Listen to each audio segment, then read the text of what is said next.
Hola, buenas noches, ¿cómo están? Hello, welcome back to Odd One Out again. Hope you all are doing well this evening. Today is March the 5th. I got it right this time, I didn't say February. And last night was Trump's address to Congress. And I'm trying to move away from just going after Trump all the time. So I won't say what it was right now. We'll just break it down. I tried to listen to the whole thing just at once. Got through about an hour and a half and was like, I can't believe this is still going, and I don't know what the heck some of this is about. So I'm gonna come finish it later. My wife was kind of in the same boat. We really worked hard on getting one session. We didn't quite, but we did end up getting the full thing. And my lovely wife, in ultimate intellect and fashion, decided to take some very good notes. Several pages. I took mental notes. I'm not the type to pin stuff down, and I wish I was. It's definitely an advantage. So I'm glad that she did, because I'm sure some of the stuff that I was thinking about in the moment probably are not at the forefront of my mind. So, with the discussion being on Trump's address to Congress, how would you like to kick us off? What was the first note that you took?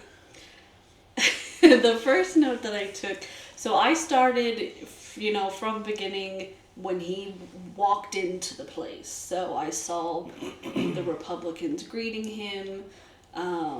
So the first thing that I actually wrote down was Nancy Mace hugs Trump and lets him kiss her on the cheek.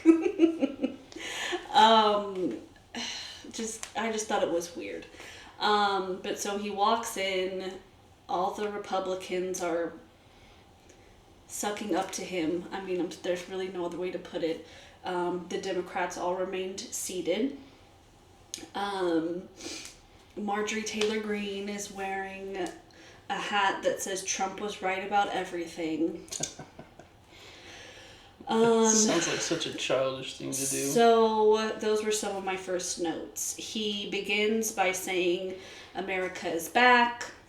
All the Republicans start chanting, USA. It was a whole thing. He says we are in the dawn of the golden age of America, and he is ushering in the most successful era of our country, and that he has accomplished more in 43 days than most accomplish in 4 years. Does he know that he's no longer campaigning and that he's just supposed to run the country? Well, and it's funny you say that, because I do feel like there were things that he said that he also said during his campaign. Like he's still going along with some of his narratives. On all the old slogans. So it's funny you say that. So those were his first remarks. Anything you'd like to say about any of that? I lived and I worked for a brief time in Ecuador, long enough to, I feel like, get a decent understanding of the culture, especially having lived with South Americans for all of my college life.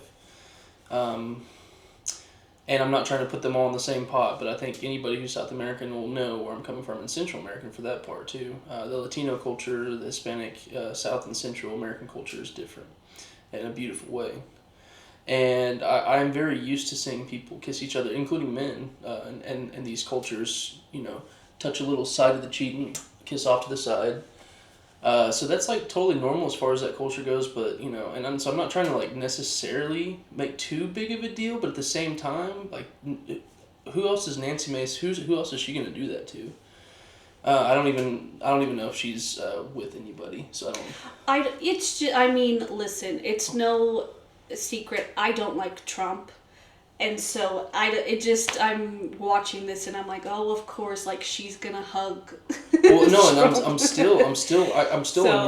still on your side of it. That's why I was just like, oh, more was kind of like, here we go, they're hugging him, they're. Yeah, no, it's worship. It's almost worship of a person. Yeah. It's a total pick me attitude. I was not at all trying to disparage what you were coming from. I was simply saying. No, I know. I just wanted to further explain why that stood out to me. That's a normal way to greet somebody in some cultures, and that was not the intention, I don't believe. Yeah, sure, they were greeting, but it's just the ultimate bow down to the king moment. Mm-hmm. So, yeah, that's about all I got to say for that part. We got plenty more to discuss. Yes, and note, I mean, I took, it was a 2-hour speech. We, if you already watched that, we don't want you to have to watch 2 more hours of us. If you didn't watch it, still don't want you to have to watch 2 hours of us. So we want to try to break it down, but there was so much that was said. Was there really meaning behind everything that was said in 2 hours? No, but anyways, the point of me saying that was I have a lot of notes. We might have to break this into 2 videos, but we'll try to get through what we can. So his next thing he said, or that I wrote, was that the election was a mandate. He has a mandate. Says that he won the popular vote by big numbers. He didn't. Okay. 1.4%, is that right? Let me show you. 49.8% of the popular vote. He won by like 1.4%. Yes. So yeah, that was a point I was gonna. He did not even get 50%. Okay. And listen, kind of like you said, our goal is to educate people. We don't want to be attacking anyone. I might sometimes. Because our goal is for people to listen to us. Yeah. However, I don't stand with misinformation and spreading lies. Neither should you. And so you can, if you like Trump, like him, okay? But he's lying. That it's not true. He didn't win by big numbers. Biden won by like 5 or 6 times what Trump won by. Trump had 49.8% of the popular vote. And Harris had 48.3% of the popular vote. Okay, so no, he didn't win by big numbers. Did he win all of the swing states? Yes. So I could see why people would look at that and think, "Oh wow." But yes, like you just said, again, if you look at the numbers in those swing states, he did not win by very much. Somehow he happened to get by in every swing state, but by a very close margin. I'll quickly tell you how he got by is because Elon Musk and just honestly the Republican Party in general has run a rampant disinformation campaign. Mm-hmm. There are some out there that know that they're lying and say that it's justified, but there are so many others that I don't trust the news. I don't trust mainstream media. You can't trust anything. Oh, did you hear what Trump said? Can you believe all these people are getting Social Security benefits? And it's like... Well, and we'll get there. No, we will. And it's like, you're going to stop trusting experts and institutions that have been... This is their job over a salesman. That's what Trump is a salesman. Anyways. I also would just quickly like to say, as far as his mandate goes... More than a third of eligible voters didn't even vote. What are we doing? Which, that's an issue we need to discuss at some point. But, so many people didn't even vote, and he didn't even get half of the people who did vote. So no, he did not have a mandate of this country, of the election. He got by the skin of his teeth, or whatever. Is that the expression? No, it is. Whatever it is. And I mean, Biden won by like 7 million popular votes and had a similar electoral victory, and nobody on the left were screaming, "It's a mandate." Right. Like, you just get in there and do your business. Right. I don't know why we're still campaigning or trying to justify. Right. Yes, I'll just leave it at that, because yes, I agree. Along with that, there was a representative, a Democrat, Al Green. He stood up, told Trump, "You didn't have a mandate," and he was then kicked out. And I really quick, just something small. I've got friends that we all love banter and we get along great. We get along great. I think it's very cool that I've got friends that are MAGA, that we go back and forth and come back and love each other at the end of the day. However, kind of some of the things that I was seeing was, oh my gosh, that's so embarrassing. I can't believe that he would get kicked out for that. Like, I would never do that. And it's like, well, yeah. I mean, I don't blame MAGA for not really understanding what's going on there. When Trump gets up there and says, we have a mandate. And Al Green, I mean, he didn't just get kicked out for nothing. He didn't, like, it was honestly, in my opinion, perfect timing. As soon as Trump gets up there and says we have a mandate, he's like, you do not have a mandate. Well, first of all, you don't have a mandate, but you do not have a mandate to cut Medicaid. He was very effective with his words.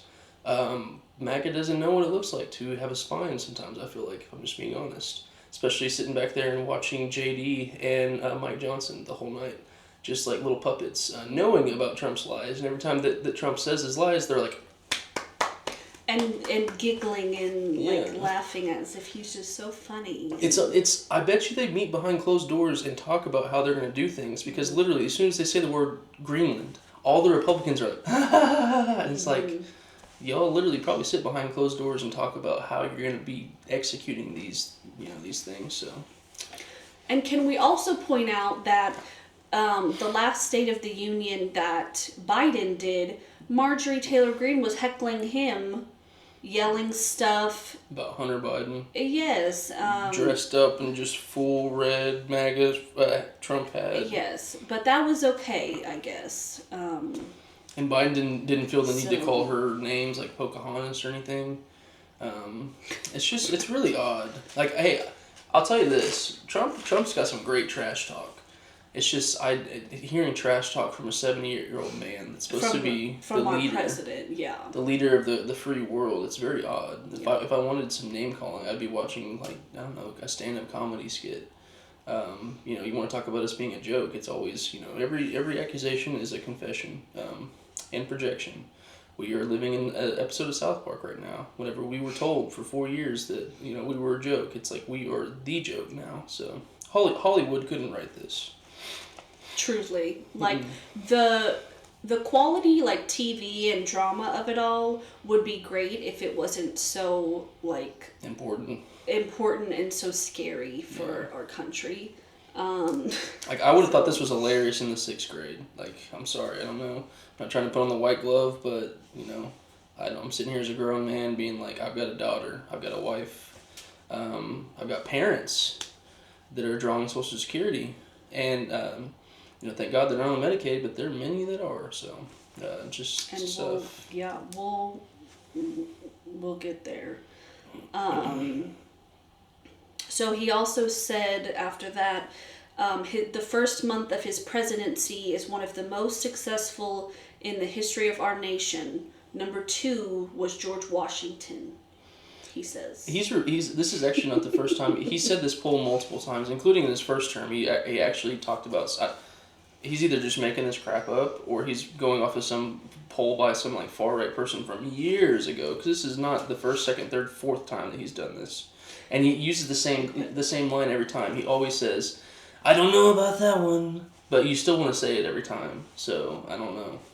I just feel like I don't know if this is exactly the right word, but it's like he talks in hyperbole. Everything's the greatest it's ever been. He's the best it's ever been. Nobody's ever seen.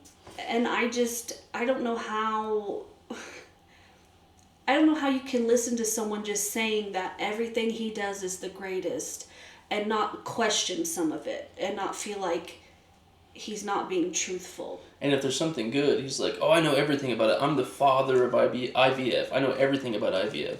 And then as soon as he gets blamed for something, he's like, I know nothing about blah, blah. It's either all or nothing. Yeah. So, again, great TV. Horrible leadership.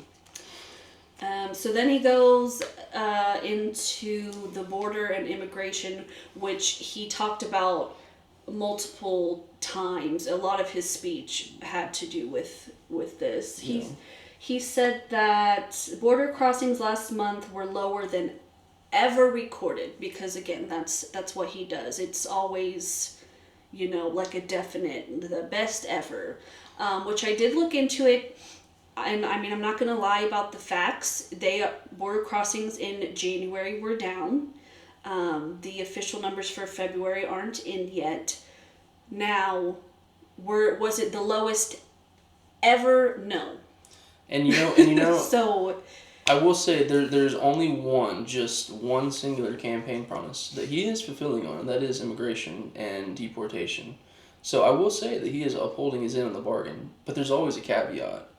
And in this case, it's that he's treating these illegal immigrants like animals. Mm-hmm. We were promised that whenever the immigrants would be sent to Guantanamo Bay, it would only be the worst of the worst. Well, the problem with that is there are already children being reported there, and mothers, and all kinds of people that are not the worst of the worst, but rather the only crime they committed was crossing the border. Yes, you need a strong border. Yes, you need policy that is like, it's not all doom and gloom whenever I see what Trump is doing with immigration and deportation, but he certainly is treating them like animals. It's the way he's treating the people, and it's the way that he is causing hate towards people who are in this country legally. Yes. He's causing people to just look at every Latino or Asian or whatever. They're an outsider. Yes. It's causing hate. That's the problem. They're coming in from mental asylums. That was the next thing I wrote down, actually. He said this a lot in his campaign, that people were Hannibal Lecter. People were let in to our country from mental institutions and insane asylums. I still don't know where that's coming from. I can tell you. Okay. Well, I can at least tell you what the theory from one of my favorite pundits is. Tim Miller from The Bulwark. Check him out. And to anybody who's conservative listening, The Bulwark is a conservative podcast. They're anti-Trump, but they are Republicans. And he had said that he thinks, or no, maybe it was David Pakman, I'm sorry. Somebody had said that I follow. Still look at The Bulwark. Still look at The Bulwark for sure. If you're on the right, David Pakman's going to get on your nerves. I'm just going to be honest. The Bulwark, as long as you can just stomach the anti-Trump stuff, is literally Republican content. However, I think it was actually Pakman that said he finally thinks that he connects the dots. That Trump has no freaking clue what these immigrants are when they're seeking asylum. That he has no clue what that even means. And so do you want to explain what that means in case someone doesn't know? Well, and I may butcher the exact definition wrong. There's always so much to keep up with. But seeking asylum is essentially seeking. You're running from where you're coming from. You're under what's the word, oppression. Mm-hmm. You're trying to escape a regime. Like a bad situation in your country, and you're coming here for safety. You're seeking asylum. Seeking asylum. And so Trump thinks that there's these people that are walking out of this, the late great Hannibal Lecter. Have you ever heard of him? So he took that as they came from insane asylums. I buy it. Is what we think. I buy it because I don't know where the heck he's getting that from. Right.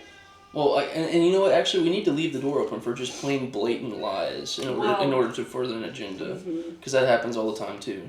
Yes. But he said that. Yes, he said it a couple times because it came up, and I told you I had already written that down. Yes. Yeah. So he said that a couple times. He had said it during his campaign. Dozens. Don't know. No. People didn't come here from an insane asylum. And first of all, that's rude to people who have had to go to a mental institution. There's nothing wrong with that. Yeah. It's like he's trying to make people afraid of people who had to go to a mental institution. Yeah, and he says you're exactly right. The very wording of it, insane asylum, let alone a mental institution, like the way it's supposed to. It's just like how we're bringing back the R word. I almost said we're not. Exactly. I almost said it just for the sake of, just being clear what we're talking about. But we all know what we're talking about. It's just disgusting. And it's I don't, like I said, this would be great if I was in the 6th grade. I will never understand a 78-year-old man talking like this. But go ahead. I also wrote this down because a lot of his language was very divisive. Speaking about the Democrats, he called them these people.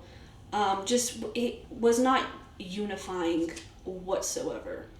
And I believe when he referred to them as these people, he was saying, again, another lie, saying that, and he said this multiple times too, that the Democrats had and supported an open border.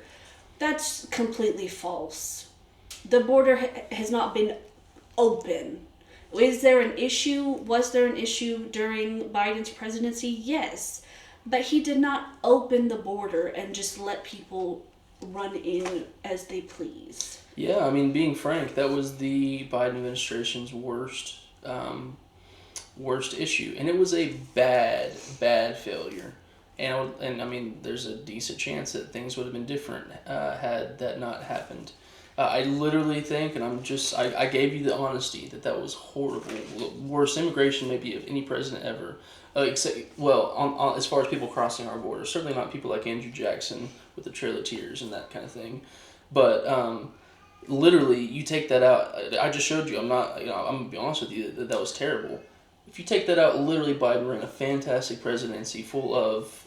We were facing really bad inflation globally, a lot of issues with that, and a lot of issues that were supposed to be in the job market, and literally the Biden administration took all that on and did very well with it. So it's a shame that he really fumbled immigration. It's too bad. I don't want to get off on too much of a tangent, but and we all know this. I think you've talked about it on here too. There was a bill that he supported. Yep. A border bill. That was written by a Republican. And he was in support of it, and it was killed because Trump didn't want the issue to be solved. Yeah, and she's not just saying that just as her opinion. According to James, he said that, yeah. Yeah, James Langford, the one who wrote the bill, said that Trump called up a bunch of Republican senators, including himself, and said, "You can't, do not pass this bill right now. It is not good politics. We need to campaign on this issue, win the election, and then we can pass it." So I just wanted to point that out because, yes, it was a big issue of Biden's presidency, but it's not that he didn't try to solve it. Yeah, if you hear our puppy dog crying, I just let him outside for 15 minutes, so I think he's goofballing, so don't think that we're just ignoring him. So then he goes on, he says that he terminated, he called it the Green New Scam. He withdrew from the Paris Climate Accord, withdrew from the World Health Organization and the UN Human Rights Council, which he says is un-American. He touches on how he signed his executive order for federal workers to go back to work in person. He's fired a lot of them, hasn't he? Yeah. With half of them being veterans, huh? Party of the military. Yes. But yeah. So he kind of just goes on about a bunch of things that he withdrew us from. I guess we're not caring about the earth or climate change anymore. Or world health. or health. He says he said something about how he basically was saying that you won't be able to persecute your political opponents anymore. And then he said, as he was, and basically made it seem like Biden went after him because they were political opponents. Right. No. Which, let's be clear, Trump is a criminal. He broke the law. Yeah. That's why he was charged. But Biden made him call the Georgia electorate and say, "Find me 11,680 votes." He made him have sex with Stormy Daniels and take campaign funds. And provide hush money. Yes. Come on, babe, you gotta sit up straight. But so that's the picture he tried to paint with that they were just going after him because he's a political opponent. No. Please, I'm begging you, just do a simple search of a couple of articles. The man broke the law. That's the only reason anything that happened. Okay, so do you have anything else to say on that claim? Probably too much, so we can just move on. Let's see. He says that he brought back free speech in America, which is funny in many ways, but it's funny because we just addressed yesterday in our episode. Oh, man. I'm blurry. This is what you get with the rookie setup, y'all. Keep on talking. I'll We fix addressed it. yesterday in our episode about him saying basically that he didn't want protests on college campuses.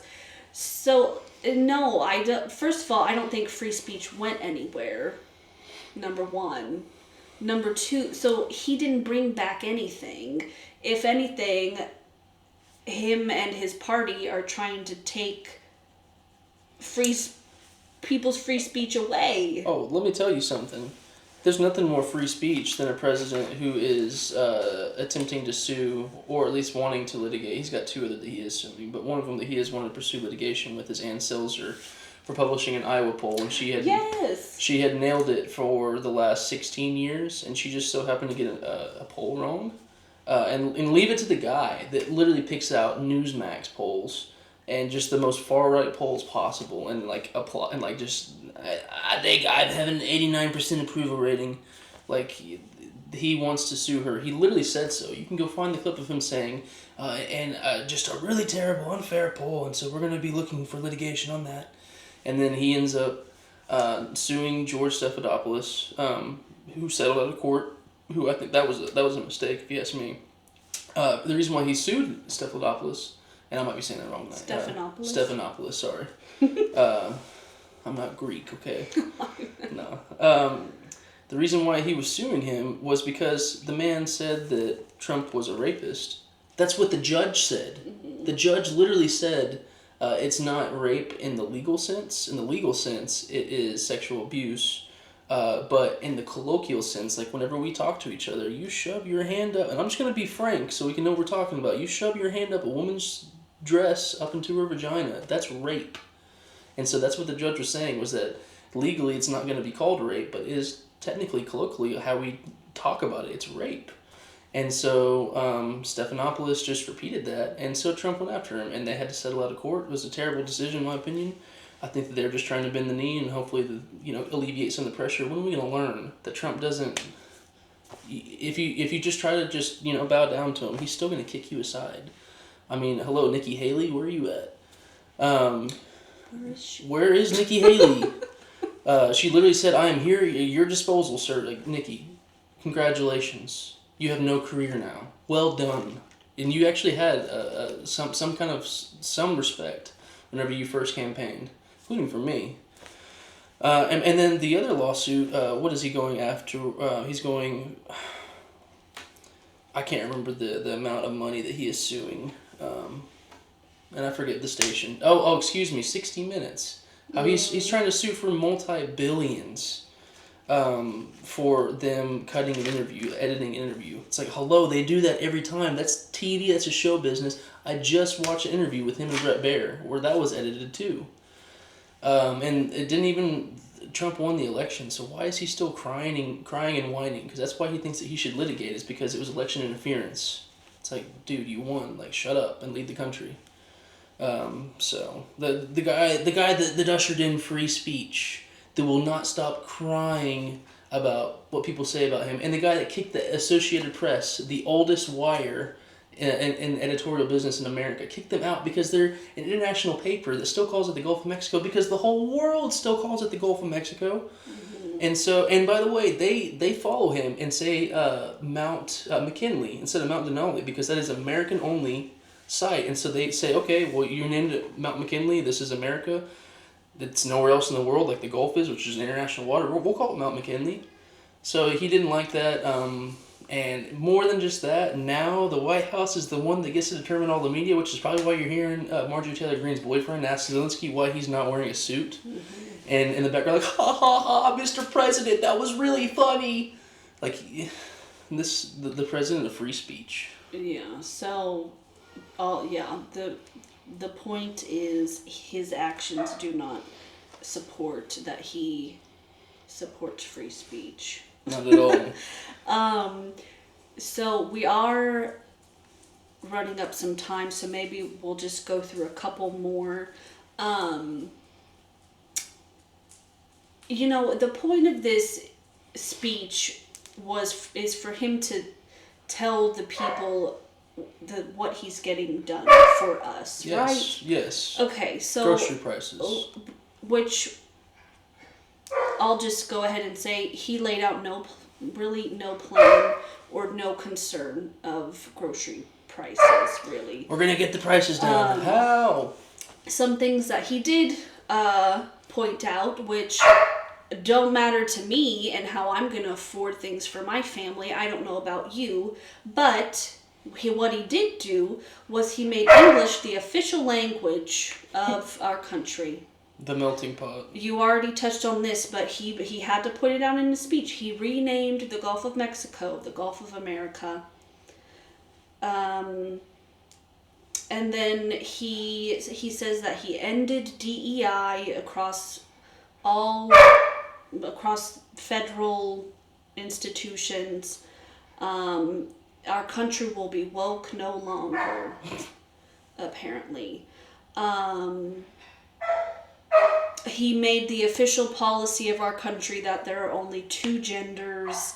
I think we'll save I think we'll have a lot to say about this, so we'll probably save it for the next episode. But he then goes into a bunch of transgender rhetoric. Then somewhere in here, he blamed the current egg price on Biden. That was hilarious. That was good TV. So maybe we'll end at that for now.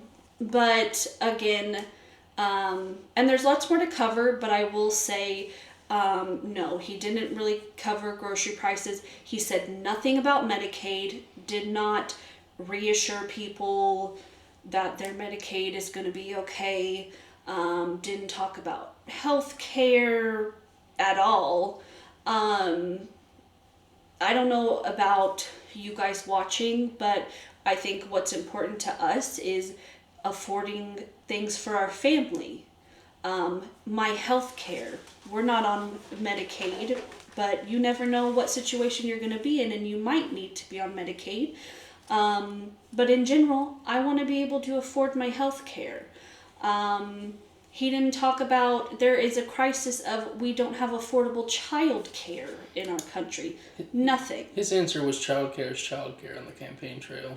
But what he did do for you was make English our official language, and he renamed the Gulf of Mexico. Okay, so again, we really want to educate people. Just keep going. We want to educate people. We don't want to be trash talking too much. Not too much. But please think about what issues are important to you and your family. I think most of us would agree. Affording to live in the world's greatest country is important to all of us. And he didn't lay out a plan to help people like us. It was just a campaign trail. So that's all I have to say. We're gonna do another episode. There's plenty more nonsense and things that I have fact checked that we will go through. Anything else you want to add for tonight? I know all the conservatives out there think Al Green must look like a clown, but I'm proud of you, Mr. Green. I really am. Yes, and I'm glad you said that. Proud of him. Also, shout out to Rep. Jasmine Crockett, Maxwell Frost. They had some other people with them. I don't know all of their names. They walked out. They had T-shirts that Tell said... them when they walked out. I believe they walked out when Trump blamed the egg price on Biden. Yeah, and if you listen, that's when the most you can hear, oh my God. Yeah. Everybody's just like, good night. But they had T-shirts that said resist on the... So they took off their jackets and left. And so on the back of their T-shirts, it said resist. Maxwell Frost, his said, no kings live here, or something like that. So... props to them. That bench is deep. I know the Dems lost, so it sounds kind of like loser talk, but that bench is deep. Some other, and again, now we're going off on more tangents, but some Democrats were pink because I know they were wanting to highlight a lot of women's issues that Trump is not helping and is going to make worse. They had signs that said false that they were holding up when he was telling a lie. I liked that. So I have seen some people say all the Dems should have walked out. They should have done this and that. Which, you know. You can hindsight's 20/20. But I think there were plenty of people that did some cool stuff. Yeah, I think the Musk steals kind of sign. If I'm just being fair, I looked at that and I kind of cringed. I'm like, But then like the whole like every time he says a lie, which they probably the whole night were like, getting an arm workout in. Mm-hmm. So, very good response by the Dems. We'll kind of see where we go from here. We got plenty more to talk about. We will continue tomorrow night, and hopefully the world doesn't end before then, and we can bring it to you. I'm sorry, we did this like last minute, so I didn't really come up with anything good to share, but something off the top of my head, real quick. I'm sorry. Just because I like to share something good at the end of things like this. Our specific district in our state that we live in, our district that we live in, had just elected a representative for our state House of Representatives back in November. I don't know what happened. He has already stepped down, so our district is having a special election for our state House of Representatives. The election will be in June, but I'm very excited because we have a woman running in our district as a Democrat. When the election happened in November, I don't think we had a Democrat run. And so I'm very excited because I plan on trying to get involved in her campaign. And so I encourage you, see if there's any local elections coming up where you live, get involved. Good things can happen starting at the local level. So get involved. If you're on the east side of the state like we are, and you are a Democrat, make sure you get out there and vote. It's very important. This could literally flip 2 seats because -1 Republican plus 1 Democrat would be a 2-seat swing in a House that I believe that's only a 3-vote majority right now. It'd bring it down to just a simple 1 vote. This is for the state House of Representatives. Oh, excuse me. Hey, what am I doing? This is why I have the managing editor here and the producer. Which we live in. And still vote. Yes, because we live in Oklahoma, which is a very red state. I don't know what our state house is as far as Dems and Republicans. I'm sure it's very lopsided, but all the more reason for us to get this quality candidate in our state house. So. Excuse me. And I mean, the state level is just as important. You can probably even perhaps say it's more important as far as the legislation level. So do make sure you get out there and vote. 100%, because your local is where, more things are likely to impact you. What the president's doing, yes, that is going to have an impact on all of us, but your local government is, I think, it's safe to say will have the most impact. Yes. I want to show you her page. I'm not quite sure how to say her last name, so I am just going to show you. That is her, and the district that we are having a special election for. I'm sure there's others in our state, and like I said, wherever you're watching from, see what elections are coming up.